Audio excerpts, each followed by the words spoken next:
Attendees are in listen-only mode. Good afternoon, everybody. I'm delighted to welcome you to today's webinar on strategies for growing international sales through trade shows as part of our annual feature month for the food and drink sector. My name is William Barnes-Graham and I'm the Digital Content Manager at Open to Export. We are an online community helping small UK businesses get ready to sell overseas through our step-by-step articles and guides, regular webinars, Ask the Experts forum, and our Export Action Plan tool. You can find all of these on our website at www.opentoexport.com. Open to Export is powered by the Institute of Export and International Trade, the UK's only professional membership body for international trade, offering a unique range of individual and business membership benefits, education and training catering for beginners through to master's degrees, and an always exciting and prestigious programme of events celebrating UK businesses' exporting achievements. We will be running a live Q&A at the end of the session, so please do ask questions at any point during the session using the question box on the control panel to the right-hand side of the screen. We have three wonderful speakers today with a massive wealth of experience attending and helping companies get the most from exhibitions. We'll have Sandra Sullivan from PS8, the event delivery partners for the Food and Drink Exporters Association, and she'll be leading the session with an overview of some of the opportunities involved in trade shows and what you need to know about if you're attending. Sandra will be followed by speakers from two massive exhibition running companies, in Lisa Chaumet from SIAL Paris and Martin Cox from UBM Allworld, who between them will be able to give some great insight into what you need to know about attending shows in both Europe and Asia. But to kick things off, over to you, Sandra. That's great. Thank you very much, William, and thank you for the opportunity. What I want to do first is just to give a little bit of background as to why we are working with the team in running this webinar, give you a bit of background on the FDEA and where we fit into the world of international trade shows, and just to give you a few pointers in terms of making sure that you're ready both to export and to exhibit. Next slide, please. So first of all, just a quick bit of background on the Food and Drink Exporters Association. We are, as it says on the tin, an organisation of exporting companies. We have around 140 members and we host a number of different activities and services and updates on what's happening in the markets for our members. We do also have a buyer's guide, so we keep in contact with the international trade, making them aware of who the companies are exporting from the UK and what their products are. Next slide, please. How we can support you, I think the good thing about being part of a trade association is that there is a wealth of experience for you to tap into.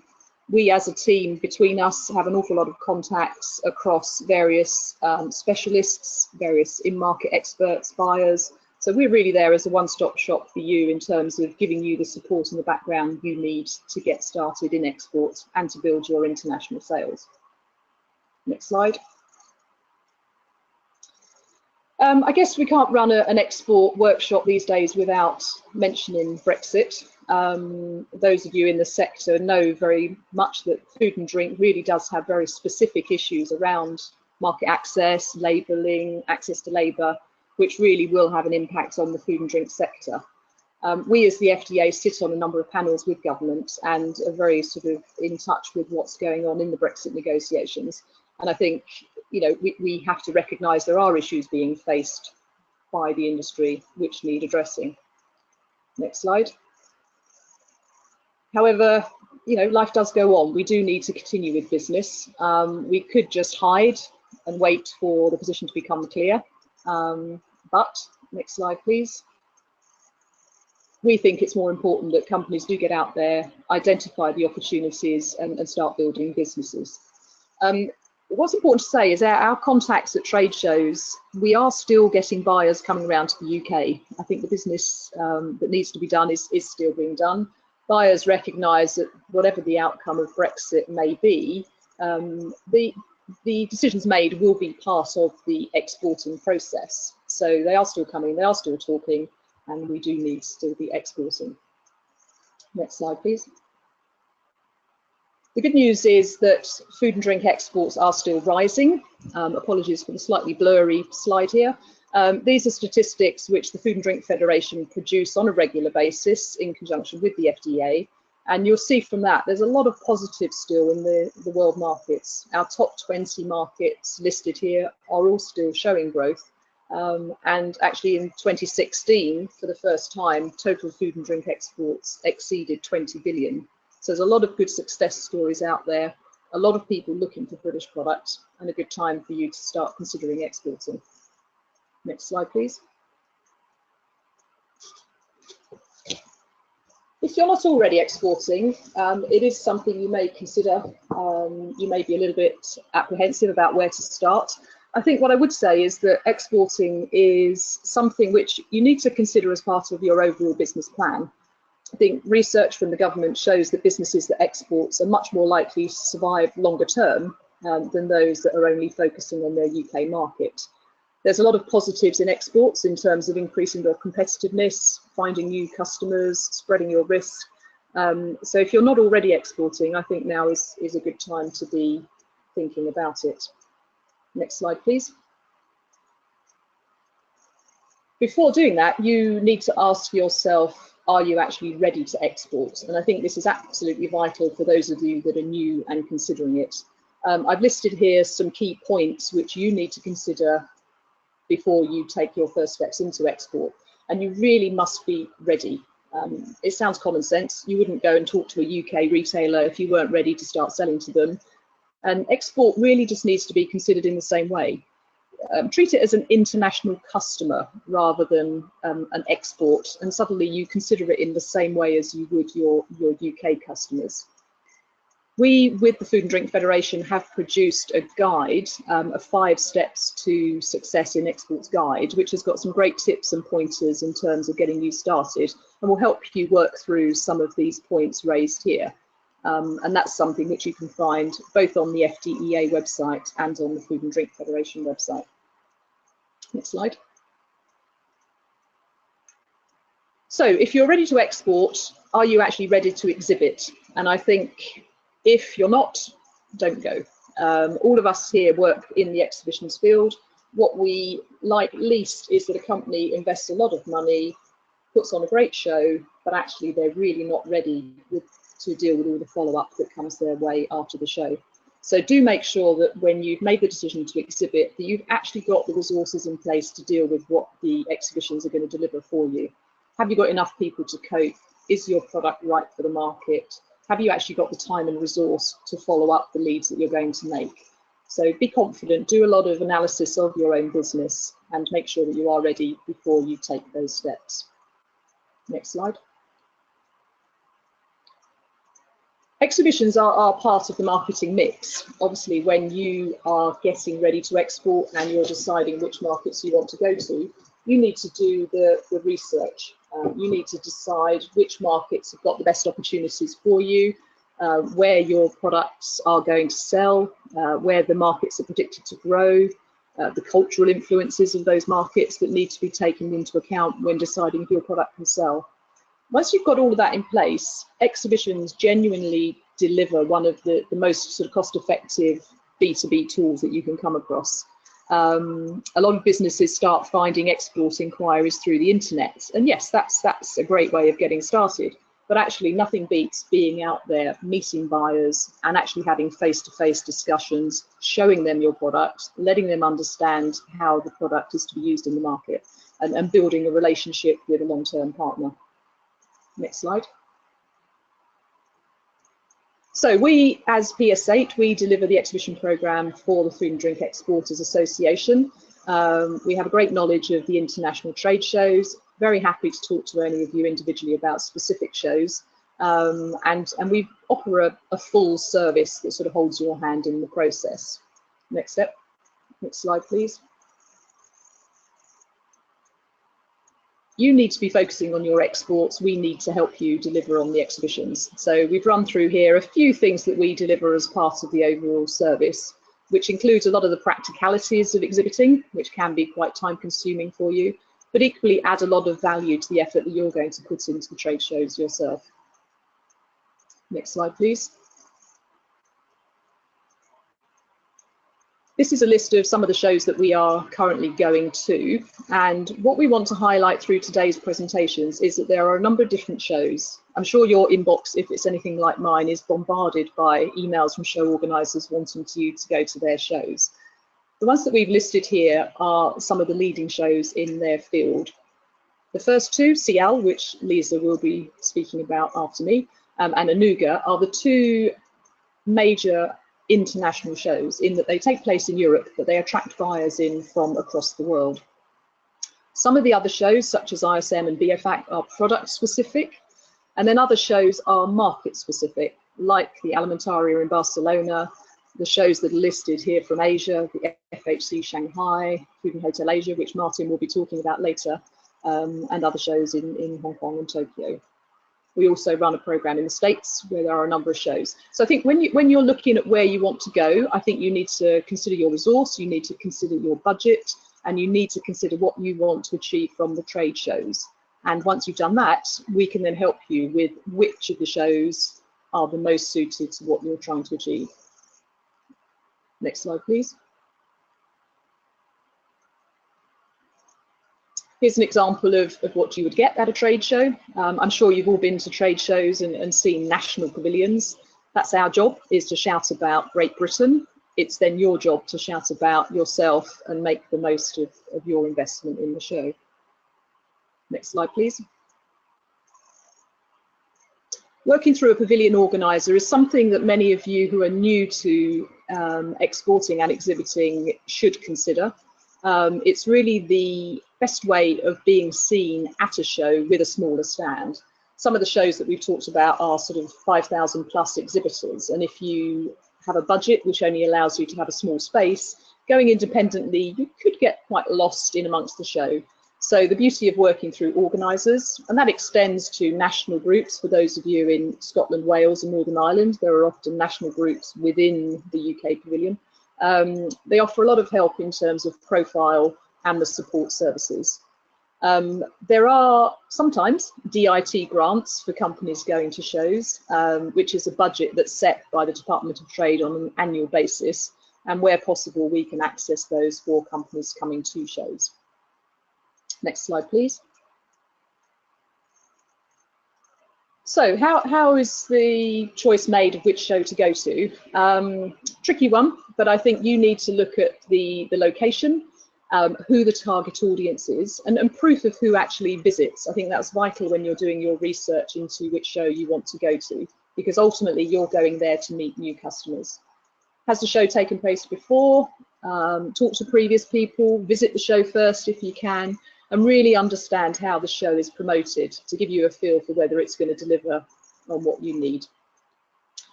I think if you're happy with all of those things, then the time is right to make that decision. And I believe the next slide is going to be an introduction to Lisa, who's going to give you a bit of a background from SIAL, which is one of the world's leading international trade shows. Next slide. Well, thank you very much indeed, Sandra, for your introduction. I'm Lisa Chomet, and I'm here to introduce SIAL Paris and how to use an international European trade show like SIAL to leverage your business globally. Next slide, please. So why would you use a European show? Well, there are obvious benefits, like maintaining and improving your business relationships with your current customers. You can also make new contacts at trade shows, and you can grow your international sales. But I will also like to point out the other benefits, as if you intend to take part in a trade show like SIAL, you can assess the competition from all around the world, and you can find out how to better attract their customers.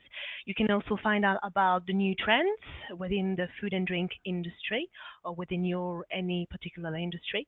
And very often, taking part in a big international trade show is much more cost effective than a prospection tour, as you can meet buyers face to face from all around the world. Next slide, please. So a bit of background. SIAL Paris is the world's largest food and drink innovation exhibition.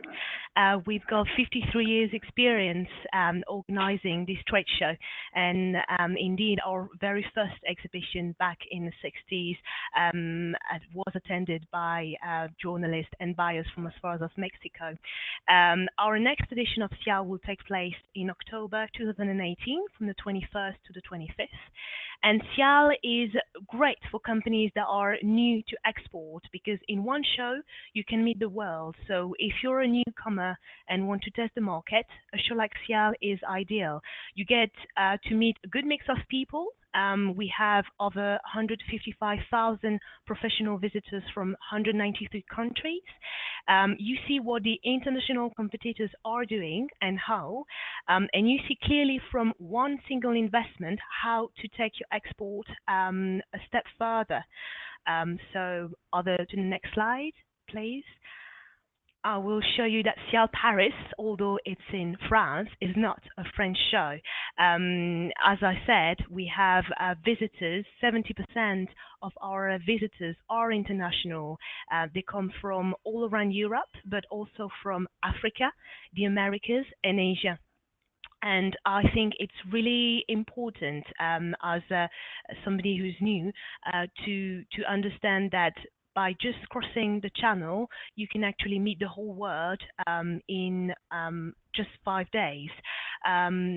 Most of our exhibitors say they get 6 months additional revenues and they meet almost 300 people over 5 days. So that's really a great tool to get your product out there. You can meet journalists from the specialist press.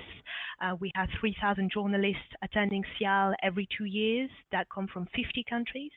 And it's also a great way as taking part as an exhibitor at SIAL to exhibit your innovative products because other 2,000 food and drink innovations were entered, and they also are a great way of attracting buyers from all around the world to your stand. So when you're ready to export and when you are ready to exhibit, and if you choose to attend SIAL Paris, you need to make sure you're prepared to meet prospects from Europe, Africa, USA, or Asia. Next slide, please. So if you want to get the most of European trade shows and if you want to get the most of SIAL, my first advice would be to visit first and do a lot of research.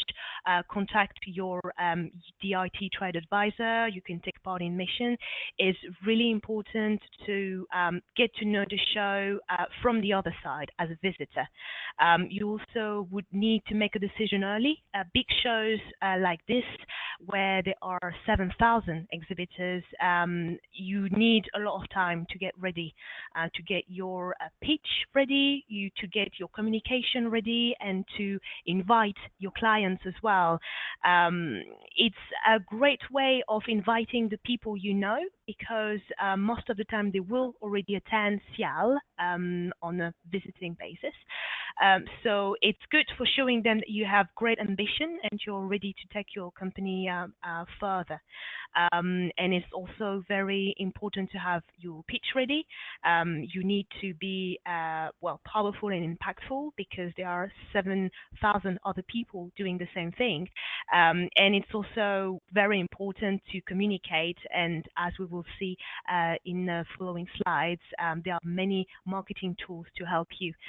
So for instance, Destiny Food, there was an exhibitor at last SIAL last year. They're a UK company, and they chose SIAL in order to target the whole European market and to meet buyers and decision makers from all around Europe.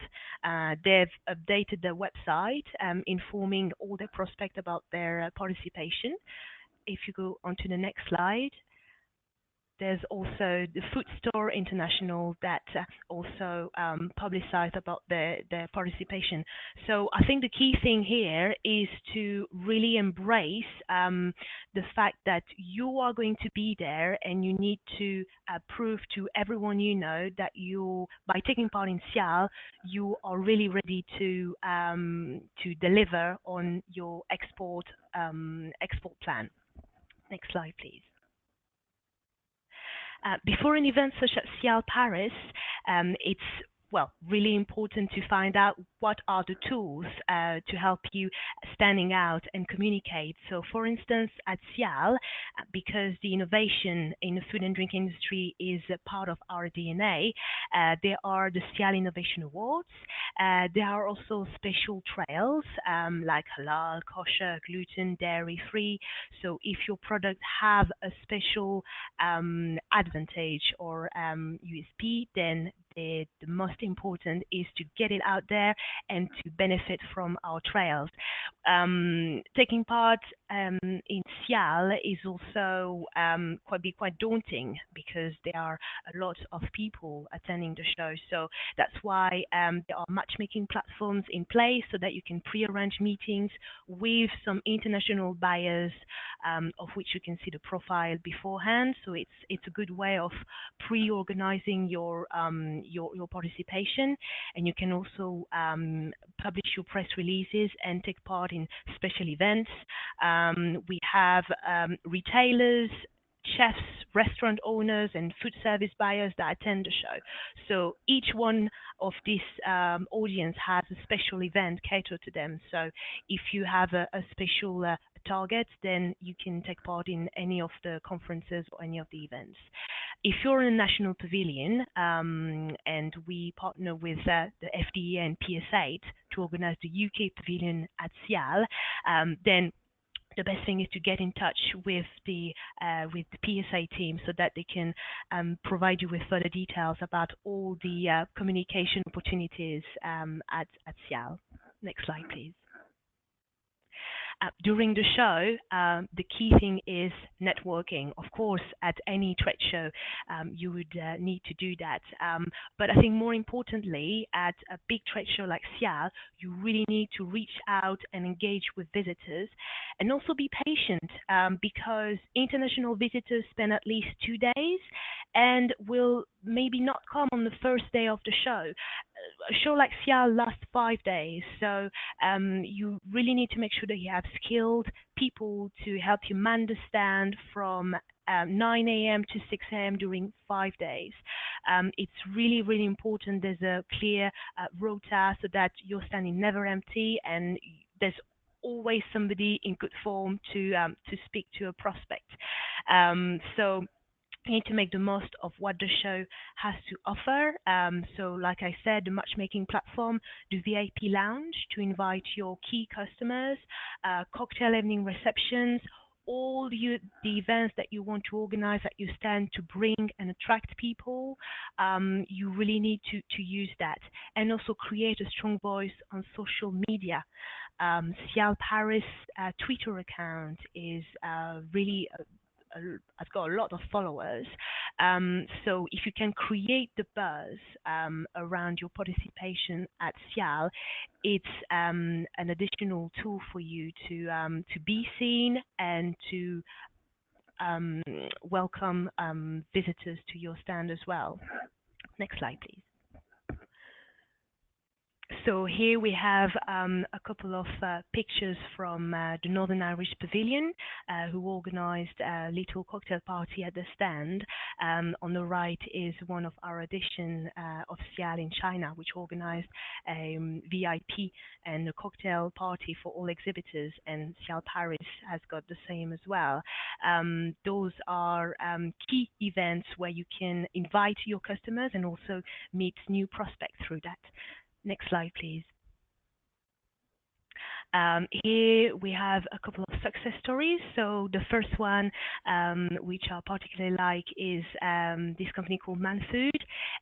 It's a small company founded a couple of years ago, and the founder decided to take part in SIAL and to take his company a step further. Thanks to SIAL, he got orders from Netherlands, Belgium, and inquiries from across the globe. He took part through the National Pavilion, but as we see in the next slide, there are also many companies that took part individually at SIAL, and they used this show to meet people from all around the world. Highland Spring met and did business with customers from as far as the Caribbean. Dina Food met buyers from Lidl, Germany, and France on the first day of SIAL Paris, which led to a deal being signed. The UK pork exporters recorded a very strong attendance from Asian buyers at SIAL Paris, and White Farm, as most of you are aware of, are trading in many countries around the world, and they really use SIAL as a meeting place to meet all the stakeholders, their suppliers, their retailers, their customers. All of these people come to SIAL once every 2 years and meet them on site. Next slide, please. So whether you are new or you're an experienced exhibitor, the most important thing is to, of course, follow up, but most importantly, rest. A show like SIAL, which lasts 5 days with 2 additional days for the preparation and the dismantling, which actually lasts around a week, is really, really tiresome. So if you can, rest as soon as you can, and then be ready to tackle the follow-up homework. Here we have a company that took part in SIAL called Saitaku, which is a UK company. They are creating the buzz again around the participation at SIAL post-show, which is also very important to keep, to remain in people's mind. Yes, whether you're new or you're already established internationally, a show like SIAL is essential to meet everyone and sit down with your current customers or with prospects. And more importantly, if you are new to export, is vital to showcase your company to the highest number of people and to be able to take your exporting activities to the next level and be able to present your products to the whole world. And I think that with a single investment, you could really open new gates to your business. Next slide, please. So yes, that was my presentation. I represent all SIAL exhibitions, SIAL Paris being the largest. We also have exhibitions in Canada, Asia, China, Jakarta, and the Middle East. So if you're interested, my contact details are below. Thank you. And I will introduce Martin Cox from the UBM group, who will introduce his presentation about the Asian market. Thank you very much, Lisa. Yes, my name is Martin Cox from UBM Allworld. We are the second largest exhibition organizer in the world and the largest organizer in the Asian markets. And I'm here to talk to you about opportunities in Asia in the various different markets for UK exporters, and a bit about the culture there of how to approach them. Next slide, please. So a bit of overview of Asia in general. Obviously, we all know roughly where it is. It's a market where more than half the world population is based, and got a higher and higher GDP every year as the middle classes in a lot of these up-and-coming countries like Indonesia and Thailand develop. And you've got markets like India, which have long been forecast to grow, are now starting to realize their potential. And one example is that India will soon overtake Japan in terms of nominal GDP by 2020, which is only 3 years' time.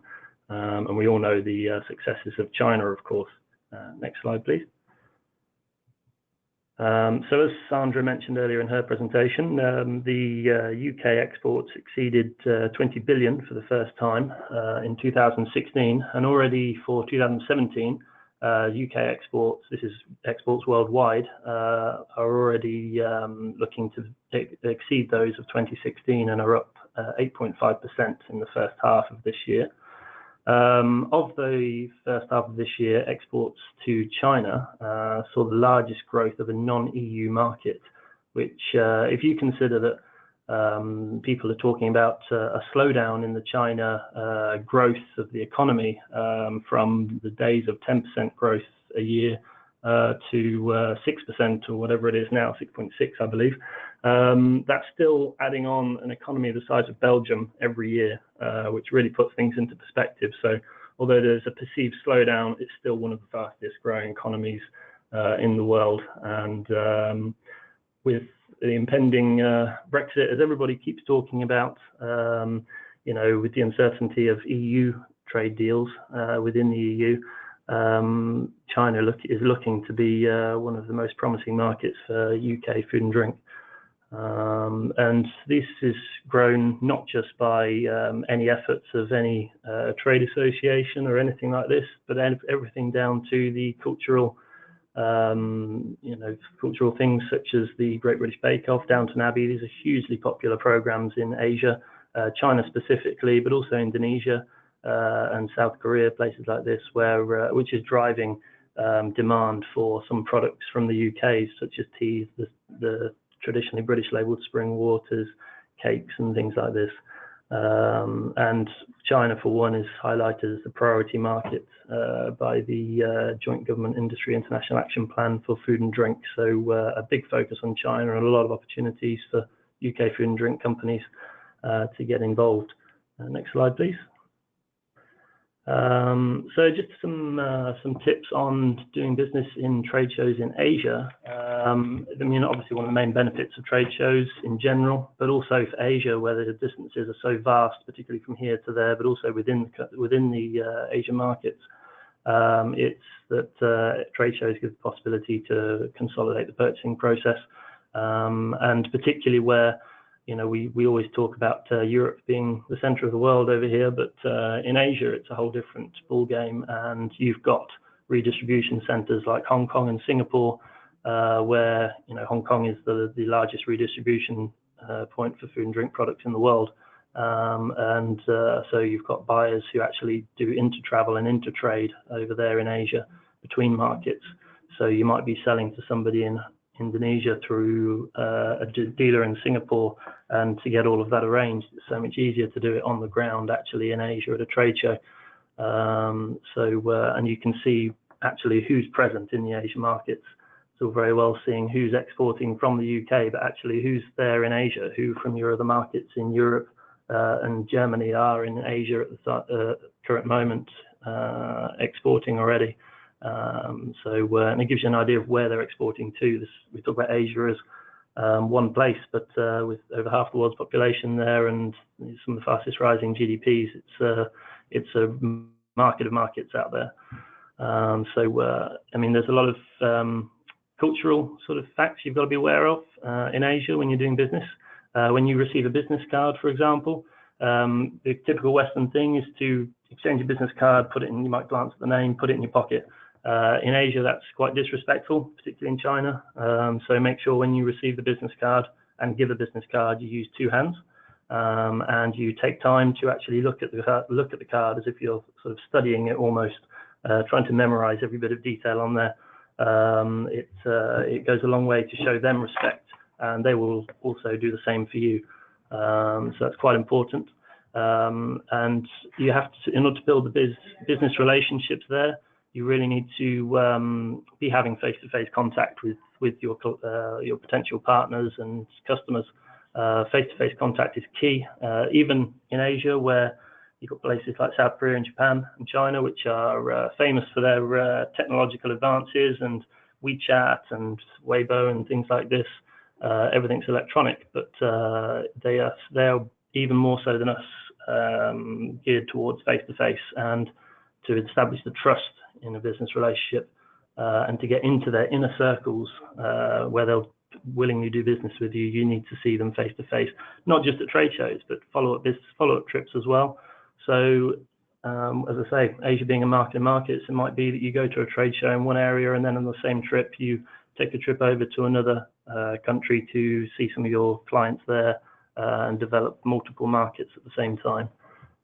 Next slide, please.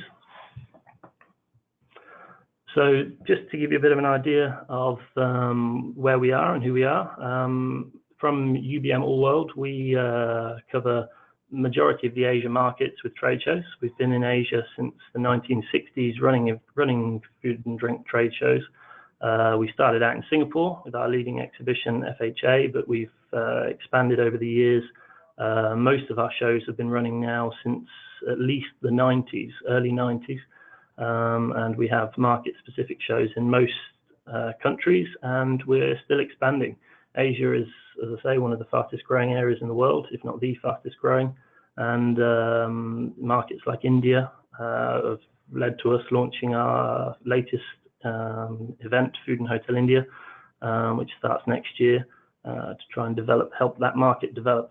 India is a market, just for your information, that has long struggled to develop its economy and its own imports and exports. And in the food industry in particular, it's now trying to move away from being a commodity exporter to processing and developing products in country, and that and developing the cold chain and infrastructure within the country to facilitate food and drink with retailers, wholesalers, and processing companies. So a lot of opportunities in India coming up under the current government.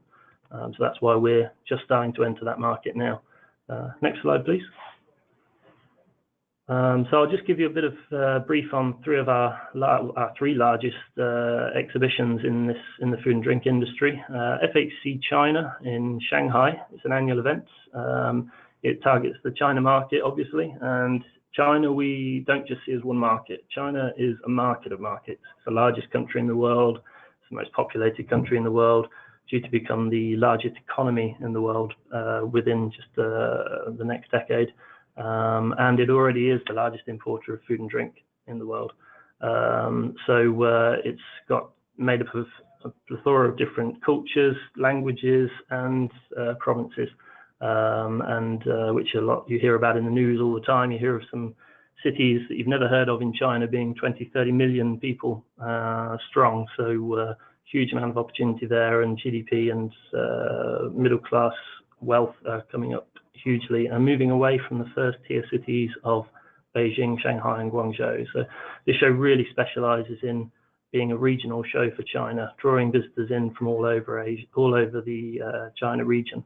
And across all of our events, the usual split of visitors, just naturally, is within the industry, is about 30% importer and distributor, 40% retailers and wholesalers, and about 25% hospitality, and the remaining 5 or 8% made up of manufacturing and catering and these sorts of things.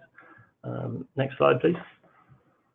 The next event I'll just touch on is our Singapore event. I've mentioned Singapore just previously. It's the market we've been in for the longest. Launched in 1978, this show launched, and it's every 2 years. It's the largest food and drink and food service equipment show in Asia. It's a regional event for Southeast Asia, but draws visitors from across as far away as Australia and the Pacific Islands, and even India. It's truly the #1 show in the region, and it draws in around 48,000 visitors. For the next edition, we've actually grown to expand into a second venue because we've been constrained by space for the last 3 editions, and we've grown by another 30% just in the next edition alone. So we're expecting 60,000 visitors for the next show, and as I say, for about 48% of those visitors come from outside of Singapore. And it's important to note again that Singapore is a redistribution hub for Asia. So you'll be going there to, even if you meet a Singaporean distributor, they probably distribute to multiple different markets and have contacts and customers themselves in various different companies. So by meeting one contact, establishing one relationship, you can be servicing and getting deals from many different countries in Asia. Next slide, please. Hong Kong, our show there, HOFEX, second longest running show we have, started in the 1980s. Again, similar thing to Singapore, Hong Kong being the largest food and drink re-exporting hub in the world, is every 2 years, alternating with our Singapore event, servicing the South China region, the Taiwan, Macau, Hong Kong, with obviously those developed markets there, but also the Philippines, Vietnam, Korea, Japan, servicing the very much North and Eastern Asia. And as with the FHC show in Shanghai and FHA in Singapore, HOFEX has a huge amount of national groups, such as UK pavilions. There's a UK pavilion actually organised by PSA at each one of these shows, these 3 shows. So a lot of opportunity for and infrastructure there for UK exporters to get involved. Next slide, please. So that's it from me, but if you want any more information on the events or any tips on doing business in Asia or markets which might be right for your product, we have a wealth of knowledge here at UBM Allworld, and I'm more than happy to answer any questions you have. I'll pass now back on to Sandra, who's going to give you a few tips on the follow-up on trade shows. Next slide, please.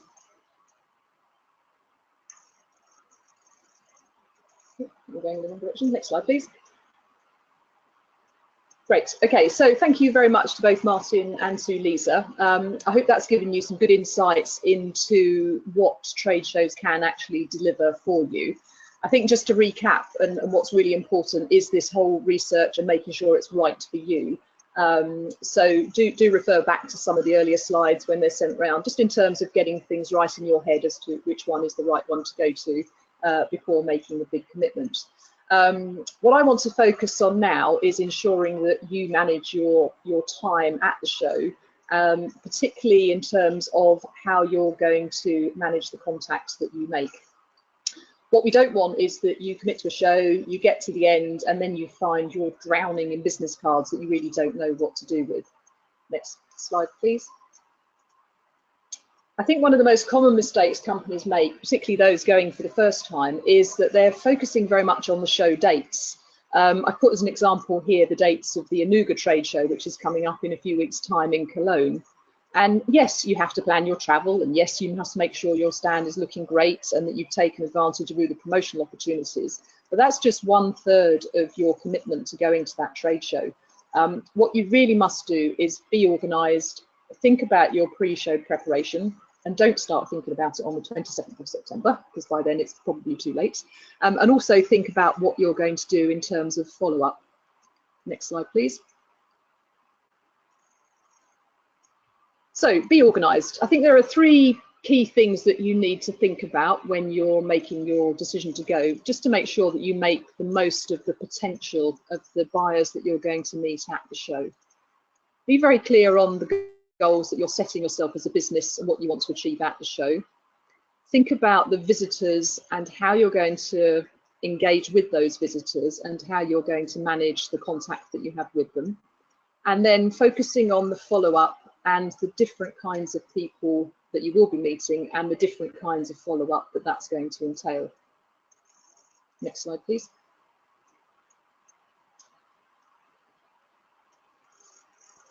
I'm sure you've all been to shows. I'm sure you've been very impressed with the energy that you find around certain stands. And I think do remember those and learn from them, because standing out at a trade show is absolutely vital. There's a lot of competition for the attention of the same buyers. And what you've got to do is make sure that people remember you. But don't let them remember you just because you had to have the loudest music or the best dressed people or you were giving out the most pens. Make sure they remember you for what you want them to work with you on. Make sure the visitor actually knows what you do. It might sound like common sense, but you'll be amazed how many stands you walk past and you're really not totally sure what they're there for or what they're trying to achieve. Next slide, please. A lot of that comes down to the planning. Why are you going? I think that's the first thing you've got to get clear in your head. As we said before, exhibiting is really part of an overall marketing mix, and you have to do your research. You've got to target the appropriate people in the market that you want to meet, and then you commit to the show. Make sure the team that are going to the show understand why they're going, and understand who it is that you really want to meet. If you're going to one of the shows that Martin's just described, is it because you want a new distributor in Asia?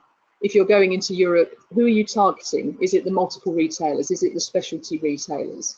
If you're going to the US, is it food service? Is it retail? Making sure that your staff, and even if it's just you, I know that it sounds a bit daft, but it's just you, be really clear on who you want to meet and make sure that you're focusing your time and energies in attracting those people and in dealing with them at the show. You can be proactive. You can do some research in terms of people that you want to meet. If you've got existing customers, make sure you've invited them to come along. Existing customers make up a big part of why people go to trade shows. It's a great opportunity to meet up and talk business for the future, which we'll come on to in a moment. Next slide, please. So who are you going to meet? You'll meet a wide range of people, everyone from distributors through to your competitors, through to people that are trying to sell to you. So what you've got to be sure is that you have a system in place that allows you to spend your quality time with the people that you want to meet. So make sure you've got systems in place that allow you to do that. You will get time wasters, you will get freeloaders, you'll get an awful lot of people telling you they're the biggest, they're the best. And what your job is when you're at the show is to make sure that you're asking the questions that will allow you to really filter through those and know who genuinely is the best and who's the best fit for you. Next slide, please. In these busy days, I think everyone's memories can be quite short. There can be 1,000 different distractions. So make sure that when you're at the show, all these people that you're going to meet, make sure that you're recording who you met, but importantly, what you need to know of them so that you've got something concrete to follow up with afterwards. I think we've all been guilty of it in the past, just coming back with a whole pile of leads and really not remembering who's who or not knowing who you should contact first. Next slide, please. So create yourself an inquiry form. Again, pretty much common sense, but prioritise the types of people and who you want to deal with first. And that's really up to you to decide because you will know the reason that you're going. But once you know who those targets are, design your inquiry form around those and make sure that top priority ones are coded as such so that they're the ones you give the most attention to when you come back. Next slide, please. You can categorize as you go, always a good idea. You can introduce whichever system works for you, whether it's hot, warm, cold, 1, 2, 3, whatever. And make sure that you're recording something quick and easy on site because you might be busy, you might be finishing with one inquiry and there's someone else queuing up to speak to you. So having something as simple as this that just allows you at the end of the day to really remember who are the key people that you want to follow up with. Next slide, please. Having an inquiry form, I think we've mentioned, is really good. And I think what you've got to do is make sure the questions that you're asking as part of that are what you need to know in order to allow you to make an informed decision about which distributor or agent or partner that you want to work with.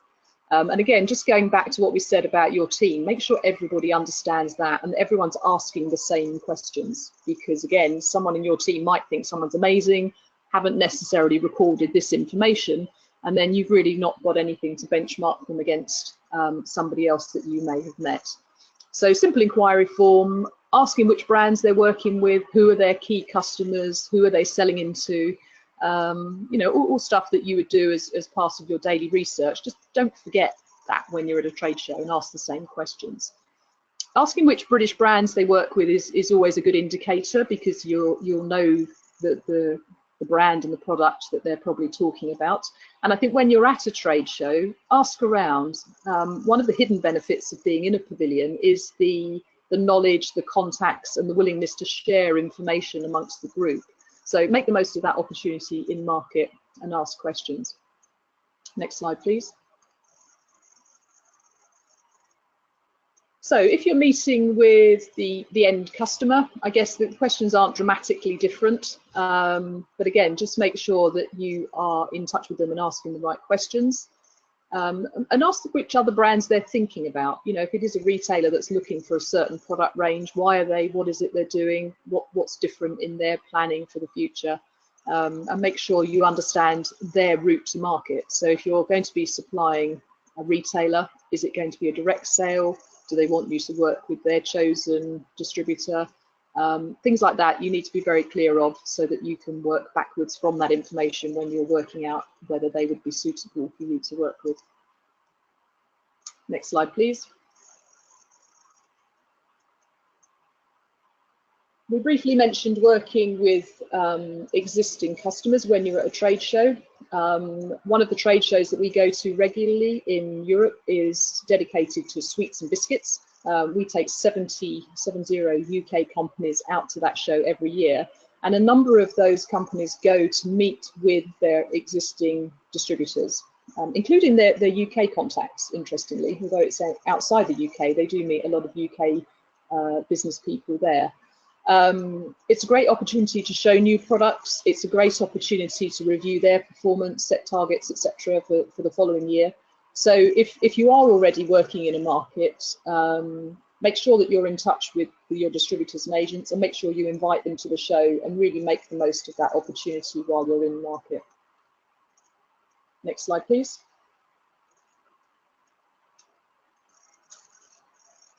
I think agreeing how you're going to follow up is absolutely vital. Some key do's and don'ts. I think make sure that when you're talking to people, it's you that's in the driving seat. It's your agenda that you're working to and the objectives that you've set for going. Don't let yourself get pulled off in another direction just because you happen to have an inquiry that seems interesting but isn't actually in line with what you wanted to achieve. Obviously be open-minded, but make sure that it's you that's in the driving seat. Pricing is an interesting one. Our advice is don't quote prices until you fully understand all of the costs, because there will be costs such as perhaps additional labelling, packaging, transport, documentation, things that you need to think about.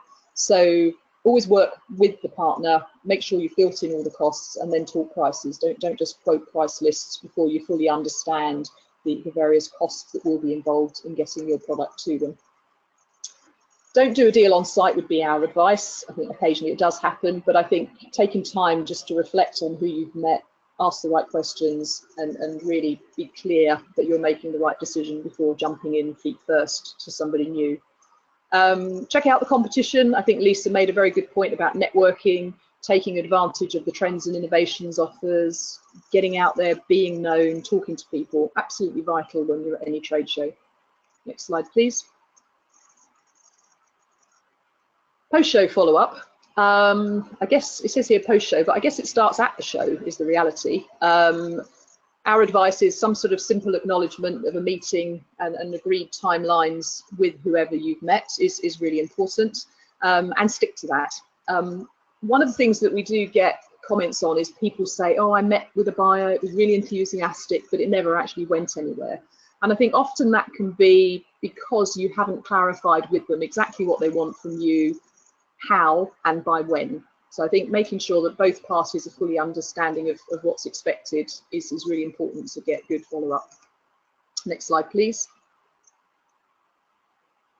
Make sure you refer back to what you've recorded on site. Another idea is just to sort of stay an extra day in market. I think Martin just mentioned perhaps going off to another market when you're at a show.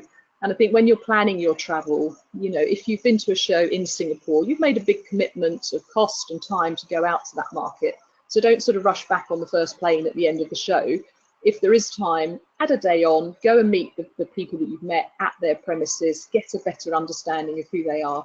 And I think that will really help you to cement your decisions when you're moving forward. Next slide, please.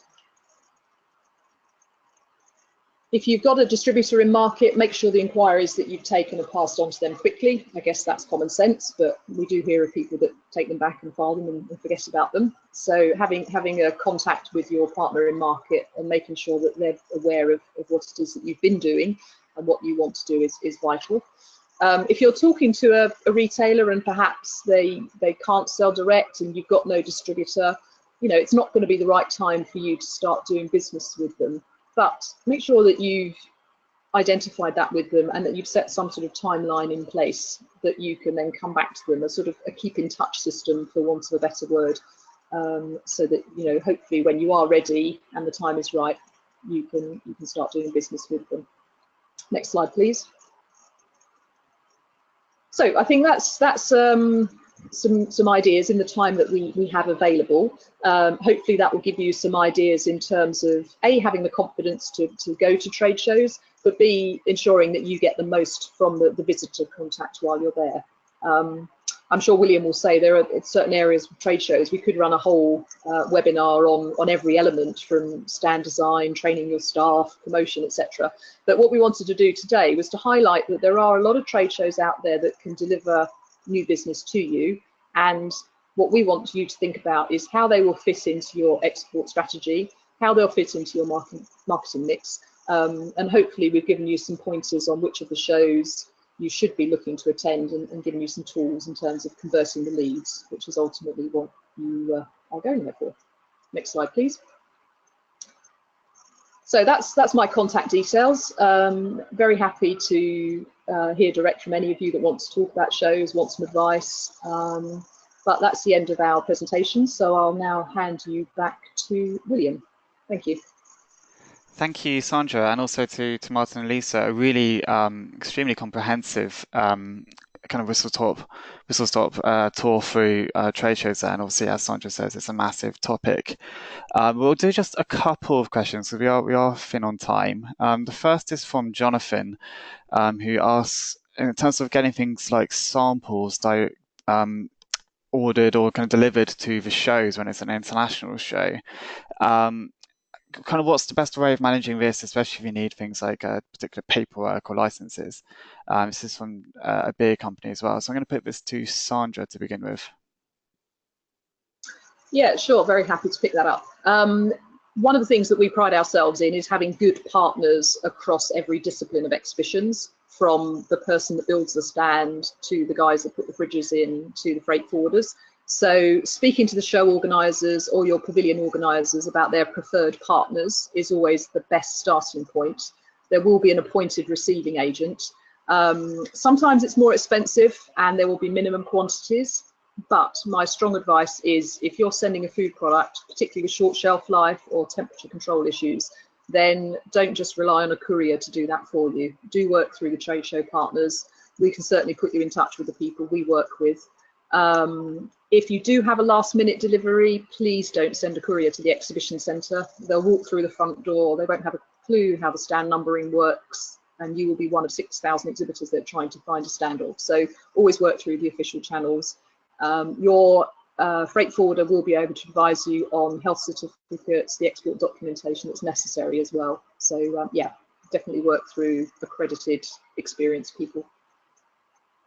Thank you, Sandra. And a question I think for Martin, it's to do with social media channels and whether it's worth investing in or spending time using the kind of equivalents in China for things like Facebook or and so on. Kind of what advice would you give for how much time to invest into that? Yes, good question. Certainly if you're just entering the market, I wouldn't necessarily advise wasting too much time setting up a Weibo page and things like this right away. Wechat is the best way to start, because Wechat is like our WhatsApp. You can download it. I've got it on my international phone. You can set up an account very easily. And as I think I mentioned on the slides anyway on my presentation, it's very, very common in China and now wider in Asia to ask for somebody to ask Wechat to Wechat you on, even when you first meet them.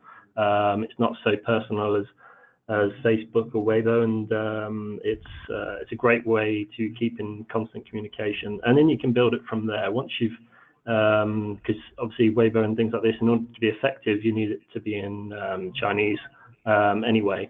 So once you're a little bit more into the market, maybe you found a partner or you've at least got somebody you're working with as a consultant who can do the translation and do it accurately, because accurate translation is always key in marketing yourself properly is the best way to start getting into waiver and things like that.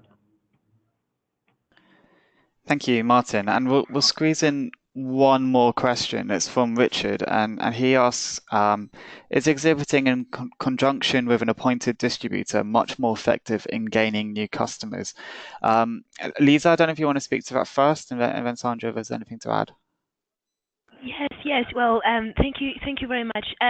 Well, I think that if you choose to take part in a trade show with your distributor, is definitely a good way of splitting the work, because your existing customers or the prospect from the area the distributor is serving will be handled by your distributor, and you can focus on your the other prospects from the other countries that are not covered.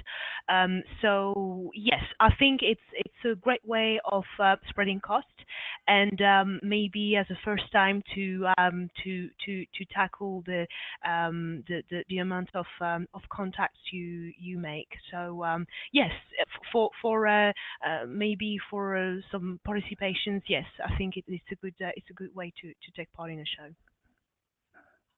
Yeah, and I think I would support that. I think particularly in Asian markets, for example, if you're at a Japanese trade show and you don't have a Japanese person on your stand, I think you may find that some of the local contacts would be reluctant to come up to you. So where you have that distributor already in place, support what they're doing. You can also answer a lot of questions directly, and it will give you a good insight into how much they're pushing your brand in the market as well. So I think if you do have a partner, yes, definitely work with them. You may want to consider a separate stand in an international pavilion where you can then focus on other markets, but always in partnership with your distributor. Great, thank you. Well, I think on that note, we're running out of time now, so I think it's time for us to wrap up. Thank you once again to Lisa, Martin, and Sandra for what's been a really excellent webinar, I think. And also thank you to Sandra and the FDEA team for their help with the Food and Drink Future Month this year, which you can read more about on the website. It's got lots of case studies, tips, and more for the sector. And you can also now read a brand new 22-step guide about making the most of trade shows by Export Worldwide, which you can find on the Reaching Customers page, and is hopefully very useful. Just before we go, I'll just raise a couple of things. We are once again running the Export Action Plan competition this autumn. You can submit your strategy for Brexit to us by September 29th, and you could win £3,000 cash and many more fantastic prizes. The competitions have always been really inspiring for everyone involved, so please do have a look at that. The Institute of Export and International Trade are running some great events and courses this autumn.